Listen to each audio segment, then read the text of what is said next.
It was almost our first anniversary, and already so much had happened. Ernest had begun to live the life of a real writer, and I'd found out what it meant to be a writer's wife. We'd met some of the important people, we'd drunk a fair bit, and we'd laughed a lot. If I was still homesick, I never let on. Before long, the Bastille Day celebrations had begun. It was hot and noisy, and we shouldn't even have tried to sleep. It'll be our anniversary soon. Shall we go away? Where would we go? To Germany? Or maybe Spain. I must see some bullfights. Or we could stay here and get very drunk and make love. We could do that now. We could. Ernest turned on his side and reached to touch my bare shoulder. Then he pulled me towards him. Afterwards, we lay there in the dark. Shall I get up and shut the window? It's too hot, and it won't help anyway. Just go to sleep. Something's on your mind. Do you want to tell me what it is? No point. Perhaps if you talk about it, it'll make you feel better. Doubt it. I might be able to help, you know. Shouldn't think so.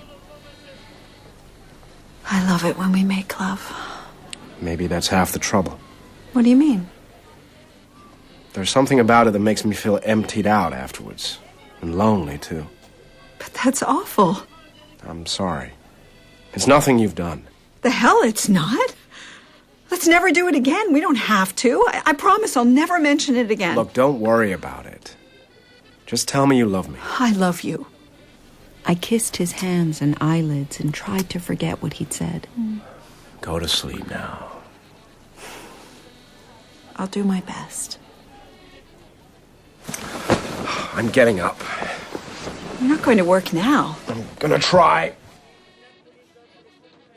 I knew I needed to stop worrying about what he'd said, but I kept going over and over it in my mind. I couldn't forget anything he'd ever said to me.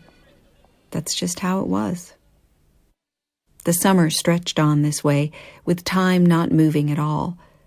The headaches that had plagued me when I was a girl were coming back, and though I knew I shouldn't resent Ernest's working or try to keep him from it, I was always happiest when he said he wasn't going to try to write at all that day. I've got a great idea. Let's go to the races. I thought you wanted to work. I'm not in the mood. Well, you could go and try anyway, just for a few hours. It won't come to anything. I know it. Our maid, Marie Cocotte, packed a basket with sandwiches and wine, and we set off for the train to Auteuil. I felt the pressure in my head lift, whooshing out quickly, like a ghost being exorcised from a house. I felt guilty for how happy it made me feel not to share him with his writing. Guilty and happy, all at the same time. That day, following a hunch, I wanted to bet on a horse called Chèvre d'Or that was running at 120 to 1. I'd been lucky before, and I felt sure I would be lucky again. Are you still stuck on this horse? Mm-hmm. I've got a good feeling about it.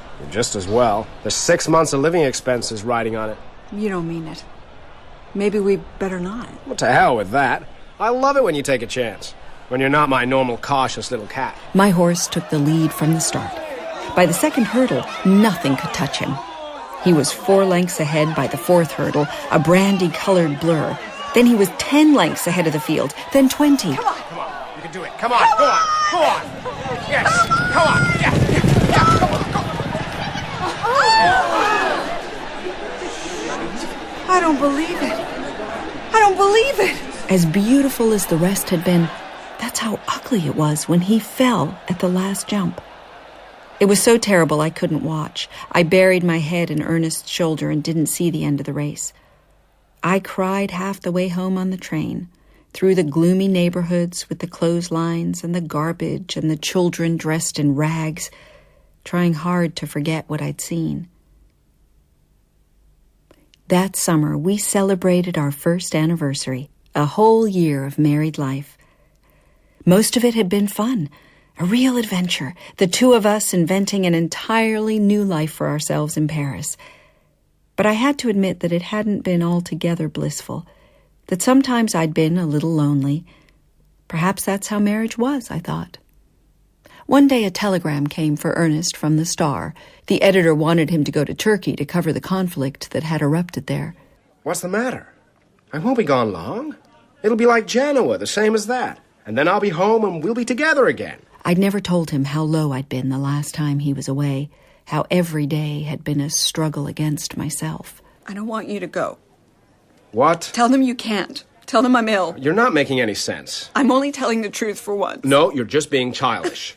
This is a tantrum, and I want you to stop it now. Will you stop that? You know how I hate you crying. Look, why can't we simply be happy? That's all I want. Oh, for the love of God. I need a cup of tea.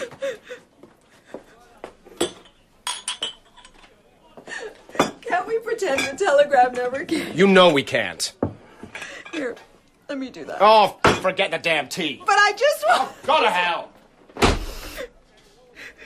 I knew he'd gone to a cafe. I could have found him easily, and it might have been fine then if I had. We could have had a brandy and water and agreed to put it behind us, or ask the waiter to bring the absinthe and let it erase everything beautifully. But I stayed where I was and drank the damn tea, and a good deal of brandy, too. When I was drunk enough to do it, I picked up the lovely china teapot which we'd brought from home and let it drop to the floor with a crash.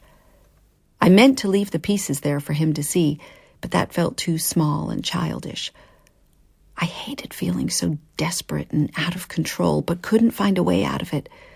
So I went to bed with my head swimming and tried to sleep. Hadley, let's not do this. Please, little cat. Damn you, I know you're awake. I said let's stop this right now. It's the job. You know I have to go. You don't have to go. You want to. You're not listening to me, are you? Oh, to hell with you anyway. Maybe he went back to his writing room on the Rue Descartes. I don't know. He stayed out until noon the next day, and then came back to pack. You might need more shirts. How the hell would you know what I need? Teddy. You said you'd never do this. He was right. Over and over, I'd sworn I'd never stand in the way of his work. I'd believed it was my role as his wife to help him carve out a path for himself, to support him in every way I could. But at that moment, part of me didn't understand those promises at all. Part of me wanted him to be as unhappy as I was. Maybe then he'd give in and stay. But he didn't. We didn't speak or touch for 3 days, and when he left on the 25th of September, he was so hurt and angry that I could barely stand to look at him.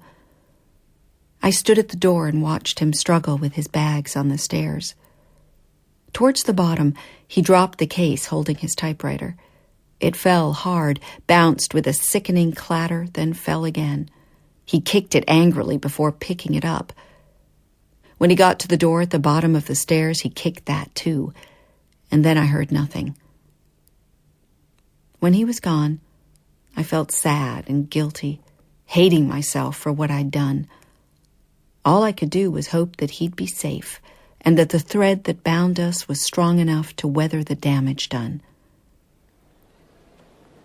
At the end of October, in the very early morning, Ernest stepped off his train at the Gare de Lyon, looking as if he'd been in a terrible battle and lost. He was weak and exhausted and feverish with malaria. He'd lost 20 pounds or more.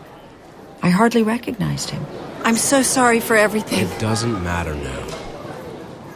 He didn't leave his bed for a week. I just watched him sleep, knowing by the look of him that he'd suffered in ways he wouldn't be able to tell me about, not for a long time.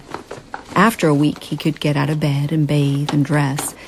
He went to his duffel bag and took out 2 presents he'd brought me, a bottle of attar of roses and... And an amber necklace. It's the most beautiful necklace I've ever seen. I'm going to wear it always. It belonged to an extremely important Russian diplomat, who's now a waiter. I knew he loved me again. I could see that. No matter what each of us had felt or thought during our weeks apart, it was behind us now. I felt we'd overcome something without ever naming it. But nothing was ever that simple with Ernest. He never left things as they were for very long. It was as if he was always setting a new test for me to pass or fail. Only I never seemed to know the rules or what I was expected to do or say. I love your Michigan stories. Is that true? Yes, of course. Sometimes I wonder if you want me writing at all. I think it makes you feel lonely. It's not the writing that makes me feel lonely, it's your being gone. It's been so long since you've even tried to write at home. I promise I wouldn't talk or disturb you. You know I have to go away to make anything happen. I have to be alone to get it started. But if I was really alone, that wouldn't work either. I need to leave that place and come back here and talk to you. That makes it real. Do you get what I'm saying? I think so. I put my head on his shoulder, rubbing my face into his neck. But the truth was, I didn't understand. Not really. And he knew. The trouble was, he knew. Near Thanksgiving, 1922, the Star sent Ernest to cover a peace conference in Lausanne. You can come too. We've got the money. I don't have to. I'll be all right this time. I want you there. It'll make it all so much more fun. When we were due to leave, I was ill in bed and couldn't travel. We decided that he'd go alone and I'd follow on when I felt better. By the time I felt well enough to join him, it was early December.